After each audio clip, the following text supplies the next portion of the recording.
Baytown, Texas, August 2017. The summer heat hung heavy in the air when 32-year-old Steven Terrell Coleman, known to many as Slim Dadan, suddenly vanished. A talented local rapper with a growing fan base, Steven was a devoted father and a man whose future seemed bright. But days after he was last seen, that bright future was brutally stolen. On August 22, workers at the Chambers County Landfill made a grim discovery: Steven's dismembered remains. He had been shot and discarded. His life ended in a way too cruel to comprehend. The Baytown Police Department launched an intense investigation, uncovering a trail of betrayal and deception. What appeared to be love had twisted into something deadly. And when the killer fled across state lines, detectives pursued relentlessly, determined to bring justice for a man whose voice was silenced far too soon. This is his story. Baytown, Texas, a city where dreams rise like smoke from the refineries and music flows through every cracked speaker, was home to a man whose passion burned brighter than the Texas sun. His name was Steven Terrell Coleman, born on October 13, 1984, to a devoted mother named Corla Coleman. To the world, he was known by his stage name, Slim Dadan. From a young age, music wasn't just a hobby for Steven. It was his heartbeat, his lifeline, his reason to breathe. As a grown man, he poured his soul into his craft, writing lyrics that told stories of pain, hustle, and survival. He was the kind of artist who didn't just rap about life, he lived it, line by line, beat by beat. In the Baytown music scene, Slim Dadan was respected, always showing up to studio sessions, collaborating with other local artists, and keeping it real. His music mirrored his struggles, ambitions, and authenticity. Though he hadn't yet broken into mainstream success, he was on a promising path, a rising star just waiting for his moment in the spotlight. Beyond the microphone, Steven was a man grounded in love and loyalty. His mother, Corla, was his rock, the wind beneath his wings when life felt like a storm. She believed in him when the money wasn't flowing and the path seemed blurred. His brother stood by him too, offering help, especially when Steven needed equipment to keep his music alive. But above all, Steven's heart belonged to his daughter, Anaya, his sunshine on cloudy days. Their bond was unbreakable.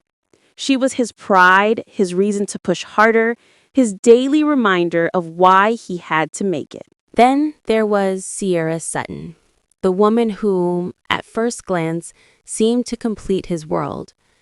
Sierra, 30 years old, was a veterinary technician and a single mother raising her 10-year-old daughter. Together, she and Steven lived in a modest 2-bedroom apartment, seemingly just another couple trying to make love and life coexist. On social media, they looked like the picture of love, relationship goals, as people might say. Steven often posted about Sierra, showering her with affection. On August 10, 2017, he wrote, "Behind every real man is a real queen. Believe that. That's my girl 100%. Sierra replied lovingly, "Love you, bae. Proud to call you my king." That same day, he called her his ride or die, even showing off her tattoo, his stage name inked permanently on her skin. But love, as they say, can be a cruel illusion, a rose with thorns sharper than expected. On August 16, 2017, neighbors saw Steven return home in the afternoon carrying groceries. Everything seemed normal. That evening, he even posted about new music he was working on. A typical day, or so it seemed. But behind the closed doors of that apartment, a storm was brewing. Steven and Sierra got into an argument, the kind where tempers flare and words cut like knives. The exact cause remains unclear, but what's certain is that the argument left wounds that wouldn't heal. Steven eventually walked away and went to bed, choosing silence over shouting. But Sierra, she didn't cool off. Her anger festered like fire beneath ice. 2 days later, on August 18th, 2017, Sierra walked into the Baytown Police Department and reported her boyfriend missing. She painted a picture of worry and confusion, saying Steven had left after their fight and never returned. She gave detectives his photos, his description, and even contact info for his family. She cried. She posted on social media. She joined the searches, sitting in Steven's mother's living room, eating her food, sleeping under her roof, and sharing their pain. Detectives began their investigation. Steven's vehicles were still parked outside, his wallet inside, and his phone charger still plugged in. It didn't add up. Someone leaving voluntarily doesn't abandon everything they need. As they questioned Sierra, her story began to shift like sand in a wind. One moment, she claimed Steven went to Houston to cool off. Another moment, she said he might be visiting friends.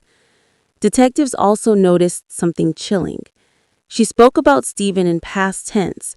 Her eyes dodged theirs, her tone hollow, her words rehearsed. Something was wrong. On August 24, armed with a search warrant, investigators combed through the apartment and Sierra's Jeep.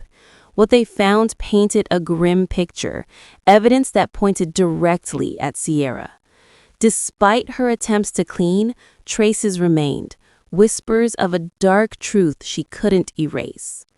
Meanwhile, on August 22, at the Chambers County Landfill, workers made a horrifying discovery: human remains.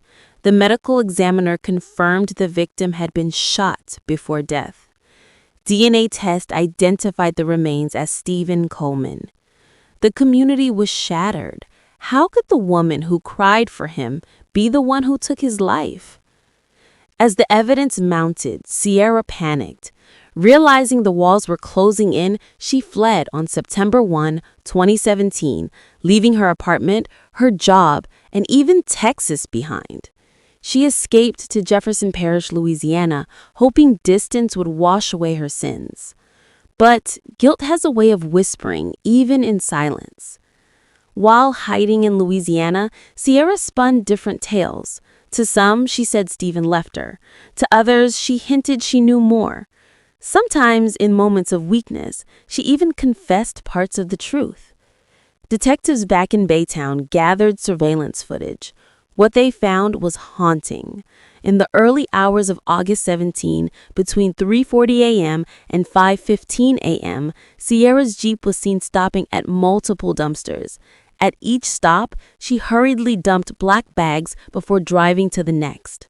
The largest load, Steven's dismembered remains, ended up in a dumpster behind a shopping center, later collected and taken to the landfill, where it was found 6 days later. Investigators also learned that the couple's relationship was far from perfect. Their social media affection masked frequent arguments and tension. There was even a disturbing incident where witnesses saw Steven pinning Sierra to the ground in a parking lot with a belt around her neck. A relationship teetering on the edge. Months before his death, Steven had told a close friend, "If anything ever happens to me, suspect Sierra first." The friend had brushed it off, thinking it was just the heat of relationship drama. But Steven's words turned out to be a chilling prophecy. Investigators pieced together what happened that fatal night. The fight on August 16 started over money and jealousy. Sierra was insecure about Steven's female fans. After the argument, Steven went to bed. But Sierra, fuming and sleepless, reached for her gun. She shot him in the head while he slept. A cold act of rage committed while her 10-year-old daughter slept in the living room. But she didn't stop there. Realizing she needed to hide the evidence, she tried to move his body but couldn't. He was too heavy. Then, in a horrifying act that sent chills through the entire community, Sierra used a machete to dismember him into smaller pieces. She wrapped the parts in sheets and dumped them into multiple dumpsters and landfills. The next morning, as if nothing had happened, Sierra went to Walmart, bought cleaning supplies, garbage bags, and a new mattress, and paid for everything using Steven's credit card.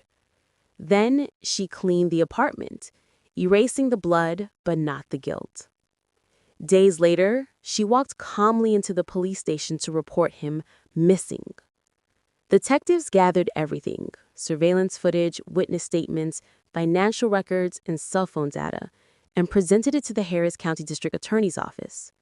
On September 14, 2017, exactly 1 month after Steven's death, Sierra Alexis Sutton was charged with first-degree murder. That same day, U.S. Marshals, Baytown detectives, and Louisiana authorities tracked her to a house in Metairie, Louisiana. At 6:30 a.m., they surrounded the home. Sierra surrendered quietly. No struggle, no emotion, just cold silence. The Baytown Police Department later released a statement confirming her arrest, describing the evidence that led to her capture, and emphasizing their commitment to justice. Sierra showed no remorse, not a hint of regret for the life she stole or the family she shattered.